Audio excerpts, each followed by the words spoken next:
Oh, ayan na. Ayan na yung aampun sa anak ko. Oh, tatatatan.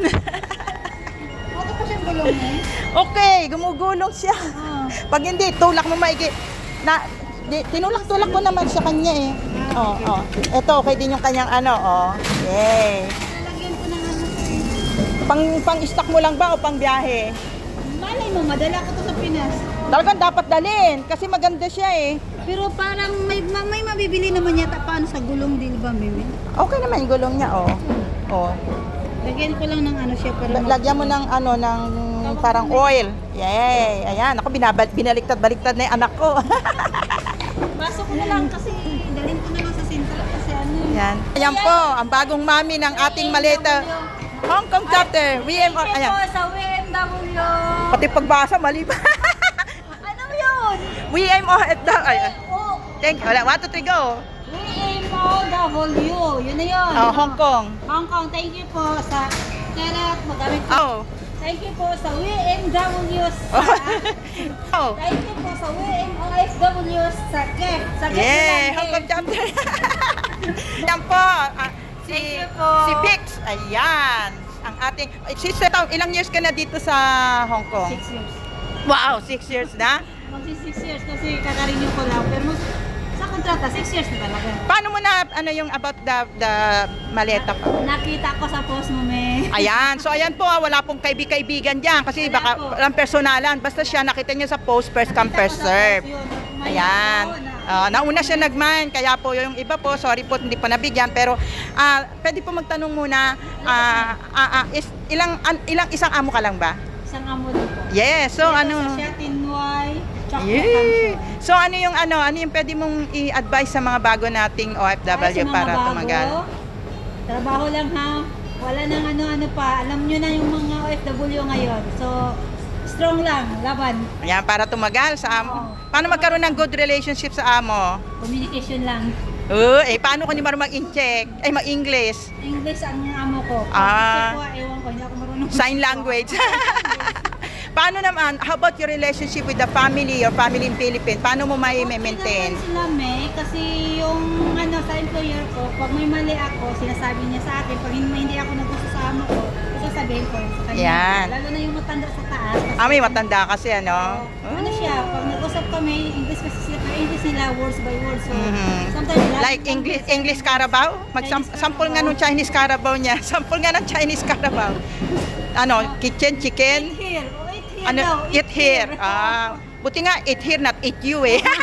Minsan yung isa, yung lalaki sabihin, na babae. Oh, talaga? Ayan po. So, ano po yung ano yung naging achievements? 6 years ka dito, meron bang naipon? Meron bang napatapos? Merong ano? Kasi yung mga iba 20 years wala pang nagagawa. Patapos ako, pero sa ano yun, sa Lebanon yun, siya 15 Oh, okay years lang. yun. 15 years. Tagal mo pala. Nag-Lebanon ka pala for 15 years. 15 years. Wow. Tapos ko yung pamangkin ko, Siman. Wow. Dandahan 6 tumayo years. ng bahay para sa sarili. Nagpatayo ng bahay para sa sarili. May bahay na siya. Oh, yee! Kailangan puntahan ko sa Pilipinas yan, ha? Mindanao. So, Mindanao, punta kami nung nakaraan eh. So, ibig sabihin nun, hindi ka lang pala 6 years na OFW, 21 years. Dito lang sa Hong Kong, 6 years. Sa Hong Kong, 6 years. Sa Lebanon, 15 years. Kwento mo naman akong kwento ng konti sa Lebanon, di pa ako nakapunta doon eh. Ano bang, mas okay ba Hong Kong o Mas okay Lebanon? ang Hong Kong para sa akin. Kasi malayo ang Lebanon eh. Oo, malayo ang Lebanon, hindi ka basta-basta. Pero pag di-off kasi, lalo na bundok sa amin, hindi ka basta-basta makababa sa by road talaga. Ang holiday, Sunday din? Sunday din. So, every Sunday may holiday din May doon? holiday, depende din sa amo. Marami ding mga Pilipina Oo, doon. maraming. So, ano yung struggle mo doon sa Lebanon? Mas malayo yung kaysa sa Hong Kong? 1 year, every Yung year ano, din bang uwi? Yung nagira doon, pagbalik ko Aray sa ko! Lebanon.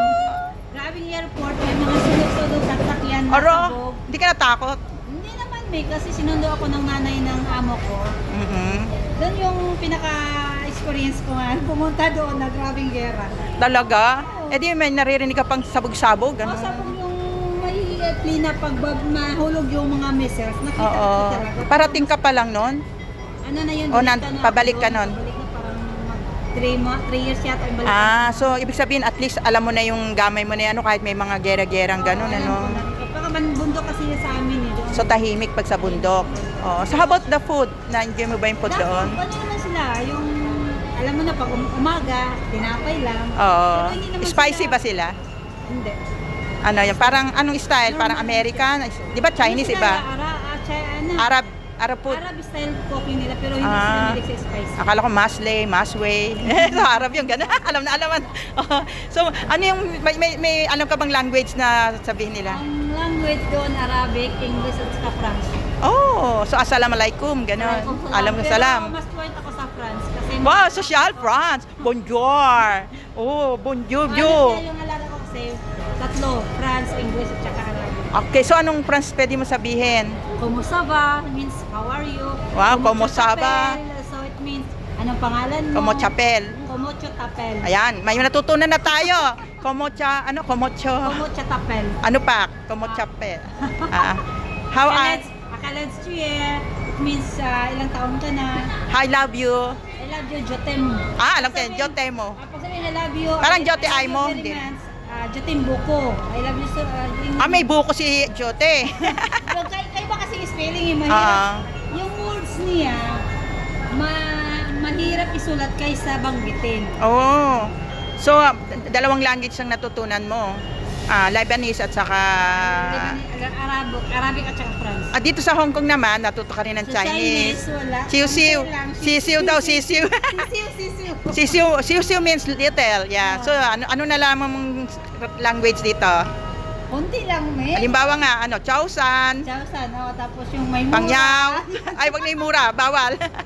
About, pengdi, ganon. Pindi, hindi ko alam. Okay, tao na, discount pag namamalengke. Pangyaw, pengdi O, marunong ka na, hindi ka siguro namamalengke. Malaki ako, pero nag-English. Hindi ka kasi, yung iba. Ayan, pag, Minsan, i-translate ko. ganon. Kasi pag pangyaw, di ba, friend? Pangyaw, pengdi. Pero sa iba kasi ayaw niya tawag isang pangyaw.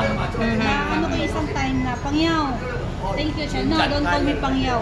May ganun sila. O, ganoon. Buti. So, ano ibig sabihin, sa Lebanon, ang struggle mo, yung na-encounter mo yung sa gera, di ba? Dahil siyempre, talaga nakakatakot pag ganoon, ano? Kasi yung amo ko, first time kasi katulong nila doon sa amo ko eh. Grabe, sacrifice, sisigawan ka, ganun. Bilis ko. Ganun talaga para sa pamilya, di ba? Taste lang. Sabi ko, ayoko nang mag-renew. Tapos wala. Nag-renew ka uli? Hindi naman ako ni-renew. Umuwi ako, tumatawag, balik ka dito. Sabi ko, okay, babalik ako, pero may 2 years, condition. 2 years contract ba din doon? 3 years doon.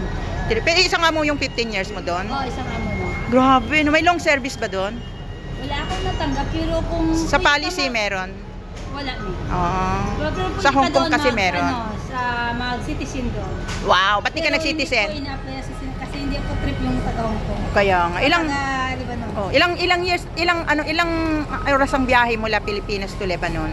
Malayo, hindi ko natanda kasi ako stopover ako. Dito Pinas, malayo din. Stopover sa Dubai tapos depende sa Turkey, depende sa ano. Pwede mo ba kami share ng mga picture mo nung Lebanon? Excited ako. Hindi ko na alam kung nasa Facebook pa ako. I-send ko na lang Oo, sa'yo. sige ayan. Try ko i-search sa kwan kasi. Tagal mo na, no? Anong plano mo? Kailan ka magpo-for good? Pag matapos yung bahay ko dito. Wow! Sa Mindanao, ano? Ilang years pa para matapos? Ano kasi yung sa baba ko, ano na lang siya, yung tiles na lang siya. Wow! Pakita mo rin yung bahay mo, ha? Sa amin, ha? Post ko na. Sige. Isasama ko sa vlog ko pag Sa yan. taas. Parang achievements ng mga OFW natin. Pamangkin ko na sa Bulgaria. Kasi ikaw nagparal din sa kanya, ano? Hindi, kaya seaman niya na. Seaman. Oo, Bulgaria naman. Taga Bulgaria, hindi ko siya tinulungan. Pero- Siya, pamangkin lang na, siyempre, nagmamalasakit. Oo. Tulungan daw niya ko sa taas, malaki. Kasi malaki, no? Wow! So, after that, magpo-forgot, pahinga na. Siguro. Ay, kasi tagal mo nang nag-OFW. Imagine, 21 years. Oo, Ang siguro. buhay mo na ng 21 years sa pagiging Mag-business na OFW. siguro pagkatapos. Wow, that's all. About finance pala. Anong maipapayo mo sa mga OFW natin tungkol sa finance? Sa pera? Sa Pinas, sa pera. Uy, nga pala. Huwag mangutang sa bangko. Dapat huwag mangutang sa bangko. Okay naman mangutang sa bangko basta magbayad ka. Pero kung nagpadala kayo ng pera sa Pinas, syempre magtira para sa inyo. Hindi Yes, pwedeng tama. Go lang ng go. Oo. Syempre mag-ipon para sa kinabukasan nyo. Kasi, So, paano magtitira? Mag-ano sila ng sariling bank account nila? Oo, Or ano? account savings. Kahit wala kang accounts, self-savings na lang, pwede naman yan. Ako self-savings ako dito, hindi ako Sa Pilipinas may bangko, pero pag dito safe savings ako. Hindi ako nagbabangko dito, nag-open. Tama. Okay. Disiplina kasi lang yan eh. Oo. Huwag bili ng bili, huwag gastos ng gastos. Huwag maging materialistic. Wow, Yung galing. gusto mag-materialistic, sikapin nyo ha, huwag nyong asa sa mga partner nyo dito o sino pa dyan. Yes. Ay, oh, shout out, shout out. Shout out to Jovelyn! About health, how you maintain your good health? Kasi syempre kailangan pag nagtatrabaho, good health. Wala akong exercise, wala as in, Good, healthy food, exercise, or what? anong makain sa amo ko, yun na yun. At least yung amo mo hindi madamot. Kasi yung ibang amo, yung iba nagsasabi walang makain, di ba? Hindi naman. So ano masasabi mo doon sa mga nagsasabing walang makain sa amo nila? So makain na walang amo nila, bili na lang kayo ng sarili nyo Tama. pagkain. Kasi meron naman sweldo, di ba? Oo. Kahit paano, kaysa naman magtrabaho silang gutom, magkakasakit Oo, sila. pero yung nag-OT dyan, be careful ngayon ha. Kasi, Ayan, sige, bayuhan mo. Kasi mahirap na ngayon, marami ng holi-holi yung mga OT dyan sa outside. Okay lang sa Yan. bahay, outside. Be careful. Ayan. Uy, concern ako. Kasi yan ang trending ngayon, yung mga nahuli sa labas, ano? Oo, marami na. Lalo na yung nagtitinda sa labas. Okay Yan. naman magtinda. We pero- understand, pero kailangan ingat lang, Oo, ano? okay naman magtinda-tinda sa labas, pero paano? May palisik kasi sila dito. Safety na lang. Yes. Sige, ingat. Thank friend ko po to eh. Thanks, me. Hindi ko po alam na kailangan niya ng maleta, pero nakita niya yung post ko. Kaya, ayan. Oo. Walang personal, buti ka pa nga naligo na. Ako, wake up like this pa ako. joke lang. On behalf of PMOFW, Hong Kong. Yan. Thank you po. Pacific. Thank you for sharing ng yung buhay Welcome. din na next time ulit, update tayo. Okay, thank you, At thank you. i-update mo kung saan mapupunta yung maleta natin, kung hanggang makabanon o Pilipinas. Malay mo, makuha na ako ng sponsor. May sponsor sa akin. Wow! Yung alaga ko, sponsoran nila ako. Wow! Visit lang. Saan? Di ba nun? Wow! Oo, makabisit kasama mo ko. Makablog ako doon. O yan. Thank you ha. Ikaw na bahala. Paliguan mo siya or Ingatan ko, whatever. ilagay ko lang gamit dito para isa na. Oo. Okay, thank you po ulit. Okay. Bye-bye na kami. Bye-bye. Bye, Mal. Talking with you. Maraming salamat na marami akong natutunan sa iyo, encouragement, Yeah, at yes. sana mga OFW din natin. Yan. Now, day off niya ngayon eh, kaya nag-aapura na Ayan, siya ayan, malis. ayan, ayan. Bagets na bagets, ang ganda ng style eh.